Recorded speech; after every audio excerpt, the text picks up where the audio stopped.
আসসালামু আলাইকুম ওরহমতুল্লাহ বরকাত। বিসমিল্লাহির রহমানির রহিম। নাহমাদুহু ওয়া নুসাল্লি আলা রাসূলিল কারীম। সম্মানিত সাংবাদিক বন্ধুগণ, আজকে বাংলাদেশ জামাত ইসলামীর পক্ষ থেকে আপনাদেরকে আমন্ত্রণ জানানো হয়েছে। আপনারা জানেন সবাই, চলমান আন্দোলনের কর্মসূচির অংশ হিসাবে আগামী 5 তারিখ চট্টগ্রাম অভিমুখে ঢাকা থেকে 11 দলীয় ঐক্যজোটের লং মার্চ প্রোগ্রাম ঘোষিত হয়েছে। সেটা 5 তারিখ প্রথম দিন আমরা শুরু করব। পর্যায়ক্রমে আরও 3টি বিভাগীয় শহর অভিমুখে লং মার্চ যাবে। 19 তারিখ রংপুর, এরপরে 31শে অক্টোবর হলো খুলনা কুষ্টিয়া, তারপরে 21শে নভেম্বর যাবে বাই ট্রেন সিলেট মহানগরীর মুখে। আজকে আমরা সকালে আমাদের স্থানীয় প্রতিনিধিদের সাথে বৈঠক করেছি। আবার গতকাল আমাদের বিভিন্ন বাস্তবায়ন কমিটি উপকমিটি আছে, তাদের সাথে মিটিং করেছি, প্রশাসনিকভাবে যোগাযোগ করেছি। সামগ্রিকভাবে যদি আমরা বলি, লং মার্চের প্রস্তুতি ব্যাপকভাবে এগিয়ে যাচ্ছে এবং সর্বত্র একটা সাড়া, উৎসাহ, উদ্দীপনা আমরা পরিলক্ষিত করছি। আজকে এই প্রস্তুতি এবং সামগ্রিক লং মার্চের বিষয় নিয়ে প্রেস ব্রিফিং হচ্ছে। আমাদের জামাত ইসলামীর সম্মানিত সেক্রেটারি জেনারেল, সাবেক জাতীয় সংসদ সদস্য মিয়া গোলাম পরওয়ার ব্রিফ করবেন। ব্রিফিংয়ে এই পর্যায়ে উপস্থিত আছেন ঢাকা মহানগরী দক্ষিণের আমির, জাতীয় সংসদের মাননীয় সংসদ সদস্য জনাব নুরুল ইসলাম বুলবুল, উত্তরের আমির এবং আমাদের কেন্দ্রীয় নির্বাহী পরিষদ সদস্য দুজনেই। উত্তরা আমির জনাব সেলিম উদ্দিন এখানে উপস্থিত আছেন, অন্যান্য নেতৃবৃন্দ উপস্থিত আছেন। এখন আমি অনুরোধ করছি সম্মানিত সেক্রেটারি জেনারেলকে সাংবাদিকদের উদ্দেশ্যে লং মার্চকে সামনে রেখে ওনার বক্তব্য তুলে ধরার জন্য।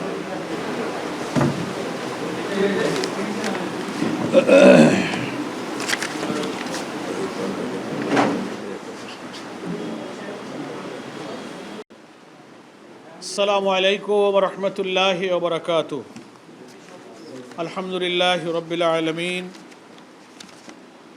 সালাতু ওয়াসসালামু আলা সাইয়্যিদিল মুরসালিন ওয়া আলা আলিহি ওয়া সাহবিহি আজমাইন।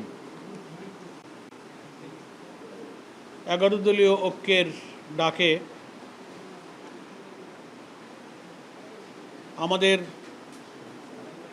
উল্লেখযোগ্য অনেকগুলো গণদাবি আদায়ের লক্ষ্যে আমাদের 3 দফা কর্মসূচি, সভা সমাবেশ, বিক্ষোভ, জেলা উপজেলা মহানগরীতে গোল টেবিল, আলোচনা সভা, প্রচার প্রোপাগান্ডা, অনেক কর্মসূচি আমরা করেছি। 4র্থ রাউন্ডে এসে আমরা লং মার্চের কর্মসূচি 11 দলের পক্ষ থেকে ঘোষণা করা হয়েছিল। সেই লং মার্চের কর্মসূচি আগামী 5 সেপ্টেম্বর থেকে ইনশাল্লাহ শুরু হবে। আমরা আজকে প্রেস ব্রিফিং করছি এই লং মার্চ 11 দলীয় ঐক্যের, কিন্তু এটা বাস্তবায়নের জন্য জামাত ইসলামের যে প্রস্তুতি, দল হিসেবে 11 দলের শরিক দল হিসেবে জামাত ইসলামের প্রস্তুতি সম্পর্কে আপনাদেরকে আমরা জামাত নেতৃবৃন্দের পক্ষ থেকে, আমির জামাতের পক্ষ থেকে আমরা আপনাদেরকে অবগত করাবার জন্য আজকের এই প্রেস ব্রিফিংয়ের আমরা আয়োজন করেছি। বিভিন্ন সময় 11 দলের প্রেস ব্রিফিং হয়েছে, 11 দলীয় প্রস্তুতি আপনারা জেনেছেন। আগামীকাল আবার 11 দলের শীর্ষ নেতাদের মিটিংয়ে এসব বিষয় নিয়ে আবার আলোচনা হবে।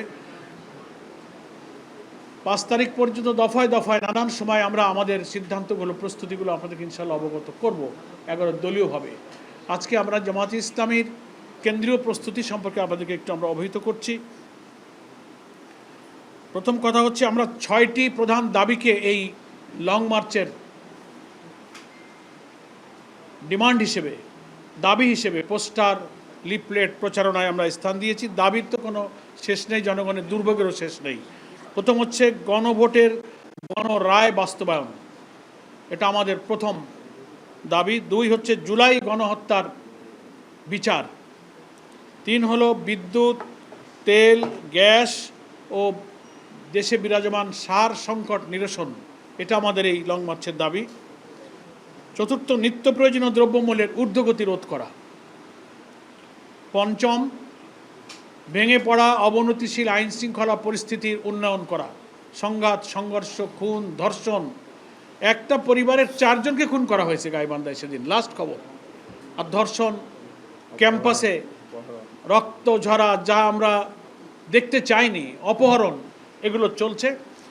এগুলোর পরিস্থিতির উন্নয়ন করা এবং এগুলো বন্ধ করা আমাদের এই লং মার্চের একটা দাবি। 6 হলো প্রশাসনের সর্বস্তরেই আমরা বলবো, একেবারে সরকারি পদ, স্বায়ত্তশাসিত পদ, আধা সরকারি এবং বিভিন্ন জায়গায় কর্পোরেশন,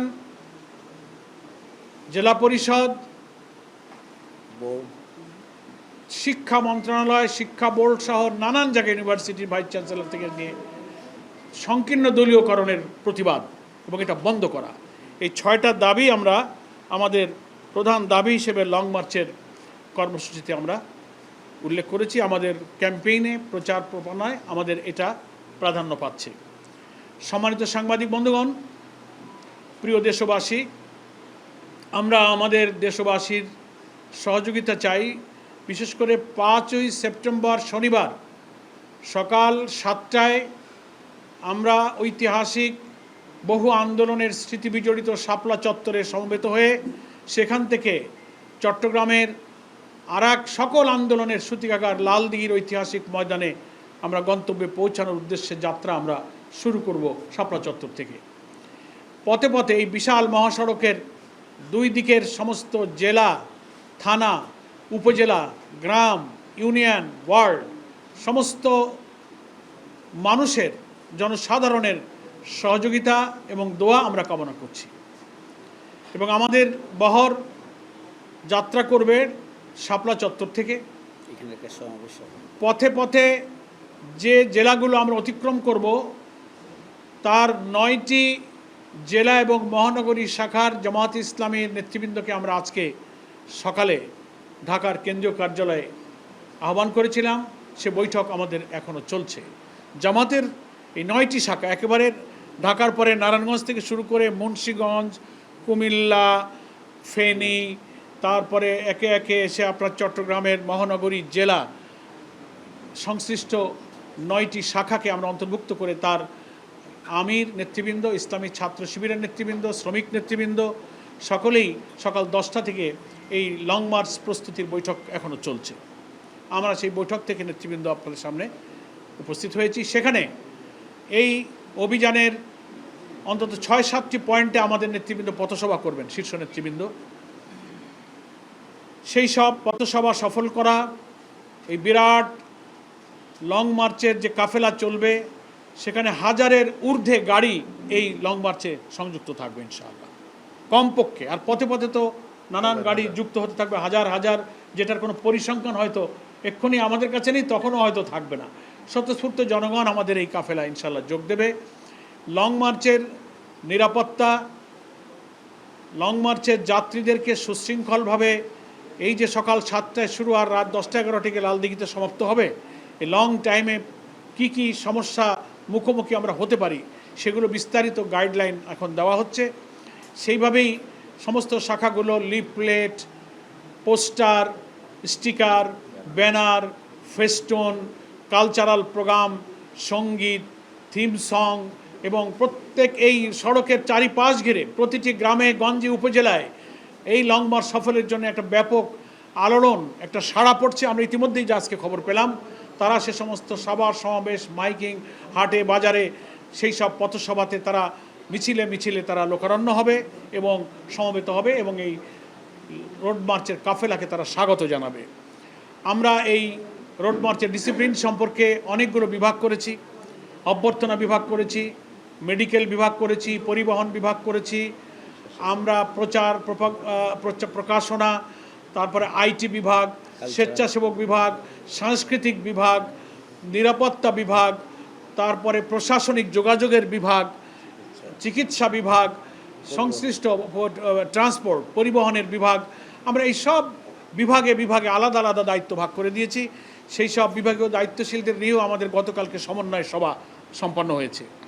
ফলে আমরা আল্লাহ তাআলার উপরে ভরসা করে বলতে পারি যে আমরা মহান আল্লাহর সাহায্য পেলে আর আমাদের এই হাজার হাজার গাড়িতে যুক্ত যে পরিমাণ জনগণ আমাদের সাথে সামিল হবে, প্রত্যেকের সহযোগিতা পেলে আমরা এই রোড মার্চকে, লং মার্চকে ইনশাআল্লাহ সফল করতে পারবো।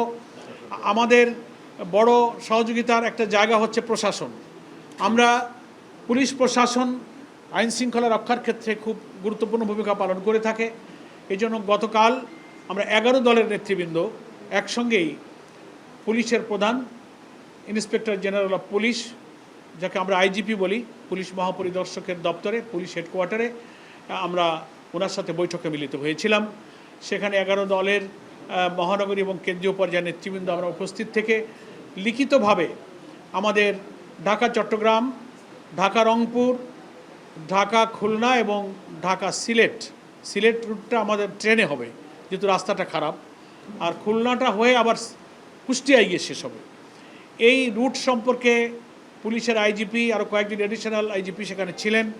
লিখিতভাবে তাদেরকে আমরা শিডিউল দিয়েছি, কোথায় কোথায় আমাদের স্পট হবে, কোথায় কোথায় জনসভা হবে, সেসব বিষয়ে আমরা অবগত করেছি এবং ওনাদেরকে আমরা অনুরোধ করেছি সংশ্লিষ্ট সমস্ত রেঞ্জ ডিআইজি, পুলিশ সুপার, তারপরে থানাগুলোর যারা ভারপ্রাপ্ত কর্মকর্তা থাকবেন, তাদের ট্রাফিক সিস্টেম, পুলিশের সাথে রিলেটেড ইন্টেলিজেন্স, সবাইকে যেন ওনাদের দায়িত্বে এই সবগুলো অবহিত করেন এবং আমাদের এই লং মার্চ সফল করতে তারা যেন সহযোগিতা করেন। ওনারা আমাদেরকে আশ্বস্ত করেছেন, আমাদেরকেও ওনারা কিছু পরামর্শ দিয়েছেন যে আপনাদের পক্ষ থেকেও স্বেচ্ছাসেবক প্রতিটি স্থানে স্থানে পুলিশের সাথে সমন্বয় এবং ধৈর্যের পরিচয় দিয়ে এই লং মার্চকে সফল করার জন্য উভয় যদি আমরা মিলিতভাবে চেষ্টা করতে পারি তাহলে ইনশাআল্লাহ আমাদের এই লং মার্চটা সফল হবে।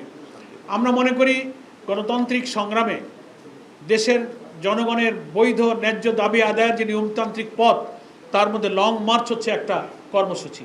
এটা সম্পূর্ণ শান্তিপূর্ণ হবে, নিয়মতান্ত্রিক হবে, কোনো উস্কানিমূলক হবে না। আমরা আশা করব যে পুলিশ প্রশাসন এবং সরকারের সকল ইন্টেলিজেন্স এবং এর সাথে আইন শৃঙ্খলা রক্ষায় ট্রাফিক সহ যারা নিয়োজিত থাকেন তারা আমাদের এই 4টি রোড মার্চের ব্যাপক কর্মসূচিতে জনগণের পাশে থেকে আমাদের রোড মার্চকে শান্তিপূর্ণ এবং সাফল্যমণ্ডিত করবেন। বিএনপি, সরকার, সরকারি দল, অন্যান্য রাজনৈতিক দল, বন্ধু সংগঠন যারা দেশে রাজনীতি করেন তাদের কাছেও আমাদের আপিল থাকবে, আমরাও একটি রাজনৈতিক দল হিসেবে এই নিয়মতান্ত্রিক জনগণের দুর্ভোগ, গণদাবি, গণভোটের গণরায় বাস্তবায়ন, এগুলো সবই মানুষের গণ আকাঙ্ক্ষা। এই পূরণের দাবিতে আশা করি অন্যান্য রাজনৈতিক দল, 11 দলের বাইরে যারা আছেন তাদেরকেও আমরা আন্তরিকভাবে সহযোগিতা কামনা করি, তাদের দোয়া কামনা করি। পথে পথে সেই সমস্ত শাখায় সকল রাজনৈতিক দলের অংশগ্রহণ, সহানুভূতি, সহযোগিতা, পরামর্শ নিয়ে প্রত্যেক দলই এইসব কর্মসূচি পালন করার অধিকার সাংবিধানিক, রাজনৈতিক এবং আইনি অধিকার। তারা আশা করি এই লং মার্চ সফল করে আমাদের পাশে থাকবেন। আমরাও জামাত ইসলামী অতীতে প্রত্যেক দলের এরকম অন্যান্য কর্মসূচিতে আমরাও কিন্তু সকল বন্ধু সংগঠনের সহযোগিতামূলক কর্মসূচি ভূমিকা আমরাও পালন করে থাকি। সেজন্য আমরা মনে করি ত্রয়োদশ জাতীয় সংসদ নির্বাচনের পর নির্বাচিত সরকারের বিরোধী দল হিসেবে 11 দিন ঐক্যের সবচেয়ে বৃহৎ একটি রাজনৈতিক প্রথম কর্মসূচি এই লং মার্চ। আশা করি এই লং মার্চে প্রশাসন, সরকারি দল সকলেই গণতন্ত্রের প্রতি শ্রদ্ধা রেখে ভিন্ন মত এবং দলের প্রতি পরমত সহিষ্ণুতার যে মহান আদর্শ আমরা লালন করি গণতন্ত্রে, তার প্রতি শ্রদ্ধাশীল হয়ে এই লং মার্চকে তারা সাহায্য করবেন, পরামর্শ দেবেন। ইতিহাসে, রাজনীতিতে এটা একটা পরমত সহিষ্ণুতার একটা নজির হয়ে থাকবে। আমরা সকলের প্রতি কৃতজ্ঞ থাকব এবং এই লং মার্চ চলাকালে ঢাকা চট্টগ্রাম মহাসড়ক জুড়ে ডবল রোড আছে। আমরা ট্রাফিক এবং পুলিশের সাথে কথা বলেছি, একটা রোড দিয়ে আমরা যাওয়ার চেষ্টা করব, একটা রোডকে আমরা ফ্রি রাখার চেষ্টা করব যেন সাধারণ মানুষের পরিবহন, যানবাহন চলাচলে বিঘ্ন না ঘটে। তবুও এত বড় হাজার হাজার গাড়ির একটা বহর যখন রাস্তার একটা অংশ দিয়ে যাবে, তবুও কিছুটা কোথাও কোথাও যাত্রা বিরতি হবে, পথসভা হবে, তখন কিছু সময় সেখানে দাঁড়াতে হবে। কিছুটা যানজট যে হবে না তা নয়, এই জন্য দেশবাসীর কাছে শাপলা চত্বর থেকে নিয়ে লালদিঘি পর্যন্ত এই অঞ্চলের রাস্তার দুধারের সব মানুষ, যানবাহন, দোকানদার, ফেরিওয়ালা, রিক্সাওয়ালা, দিনমজুর যারা ব্যবসা করবেন, এই লং মার্চ সফল করার প্রয়োজনে দেশ, জাতি, গণতন্ত্রের সাথে যাদের একটু কষ্ট হবে, একটু যানজট হবে, একটু ভোগান্তি যদি হয়, আমি জামাত ইসলামীর পক্ষ থেকে তাদের সবার কাছে আগাম ক্ষমা চেয়ে নিচ্ছি। তাদের কাছে আগাম ক্ষমাসুন্দর দৃষ্টি দেখার জন্য জামাতের পক্ষ থেকে তাদের কাছে আমি ক্ষমা প্রার্থনা করছি আগামভাবে, এবং আশা করি তারা আমাদের এই লং মার্চের সকল কাজে, অতীতের জনগণের সংগ্রামে, দাবি আদায়ের সংগ্রামে, ন্যায্য সংগ্রামে যেমন আপনারা অনেক স্যাক্রিফাইস করেছেন, নিজের প্রয়োজন স্বার্থকে কিছুটা স্যাক্রিফাইস করে হলে আমরা জাতির স্বার্থে ঊর্ধ্বে ধরেছি, এটাও জনগণের সেই স্বার্থের সাথে সংশ্লিষ্ট মনে করে আপনারা এই লং মার্চকে আপনারা সফল করলেন। এই আহ্বান আমরা আজকে এই গণমাধ্যম কর্মীদের মাধ্যমে দেশবাসীর কাছে, আমরা মিডিয়ার কর্মীদের কাছে আমাদের স্পেশাল সহযোগিতার আবেদন যে আমরা আপনাদের প্রতি চিরকৃতজ্ঞ যে প্রতিটি সংকটকালে দেশের জন্য, জাতির জন্য, ইভেন জামাত ইসলামী সহ বিভিন্ন সময়ে যারা গঠনমূলক রাজনীতি করেছে, আপনারা তাদের জন্য কলম ধরেছেন। আপনাদের প্রিন্ট, ইলেকট্রনিক মিডিয়া এবং সোশ্যাল মিডিয়া, যেভাবে এখন মিডিয়াতে যে পরিসর বৃদ্ধি পাচ্ছে, সবারই কিন্তু অনেক ইতিবাচক ভূমিকা, সহযোগিতা আমরা পেয়েছি। আশা করি এই লং মার্চের শুরু থেকে শেষ পর্যন্ত একেবারে 4টি রুটের যে লং মার্চ হবে, প্রতিটি কর্মসূচিতে অতীতের মতো আপনারা আমাদের সহযোগিতার হাত বাড়িয়ে দেবেন। কোনো সময় হয়তো আপনাদের সঙ্গে আমাদের সংযোগ সম্পর্ক আরও গভীর করার আমরা চেষ্টা করব, সহযোগিতা করার চেষ্টা করব। কোথাও যদি কখনো ব্যস্ততা অথবা কমিউনিকেশন গ্যাপের কারণে আপনারা কখনো একটু অসুবিধা বোধ করেন, আমাদেরকে জানাবেন। আপনাদের অনেক সময় আমরা খোঁজ নিতে পারি না, অনেক কষ্ট আপনাদের হয়, অনেক প্রশ্ন আপনাদের থাকে। তার জন্য আপনাদেরকে আমি আগাম ক্ষমাসুন্দর দৃষ্টি কামনা করে, আপনাদের সবার সহযোগিতা কামনা করে আজকে এই 11 দলের লং মার্চের ব্যাপারে বাংলাদেশ জামাত ইসলামের প্রস্তুতি সম্পর্কে অবহিত করে আমি আপাতত আমার বক্তব্য এখানেই শেষ করছি। মহান আল্লাহ তাআলা দেশ জাতির কল্যাণে যে গুরুত্বপূর্ণ 6টি দাবিকে উচ্চকিত করে দেশবাসীকে, সরকারকে এই দাবি মেনে নেবার আহ্বান জানানোর নিয়মতান্ত্রিক কর্মসূচি হিসেবে এই লং মার্চকে আমরা হাতে নিয়েছি। এই লং মার্চ সফল করার জন্য আপনাদের সবার সহযোগিতা, সর্বোপরি আল্লাহ তাআলার রহমত কামনা করে আমি আমার বক্তব্য এখানেই শেষ করছি। আলহামদুলিল্লাহ, আমাদের কাছে শেষ পর্যন্ত এই পর্যন্ত এরকম কোনো আশঙ্কা বা অন্য ধরনের কোনো নেগেটিভ কোনো খবর, ইনফরমেশন আমাদের কাছে নাই।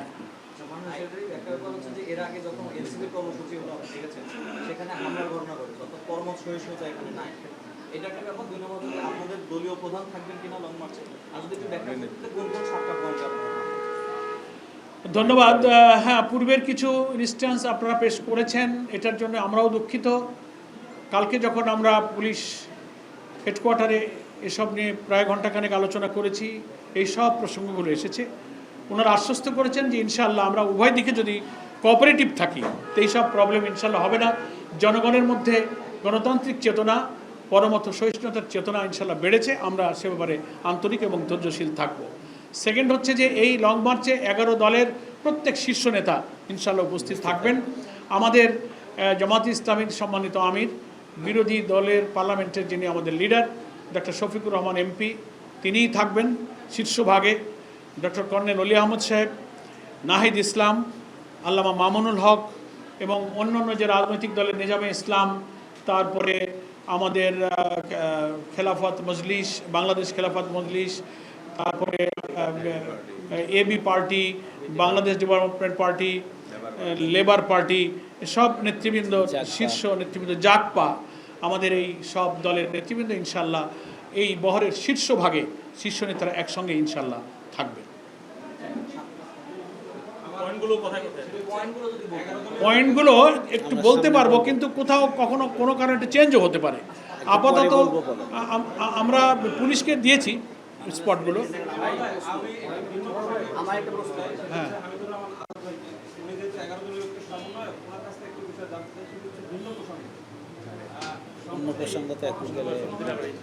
আমার মনে হয় আজকে থাকুক এই পলিটিক্যাল সাবজেক্ট। আজকে আমরা না, প্লিজ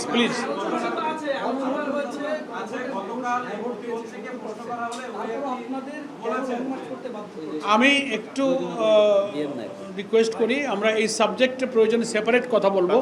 আজকে একেবারে এক্সক্লুসিভলি লং মার্চ ইস্যুতে আমাদের ব্রিফিং। আমাদের এই ব্যাপারে এক একটা বিষয় কিন্তু আমাদের মতো আদর্শিক দলের প্রধান যিনি থাকেন আমির জামাত সহ সেন্ট্রাল অ্যাপেক্স বডির একটা পলিসি থাকে। আমাদের কথাবার্তা সেই সব ফোরামে একটু নীতি নির্ধারণী বিষয়ে আলোচনা করা ছাড়া সিঙ্গেল কমেন্ট করাটা আমরা সমীচীন মনে করি না।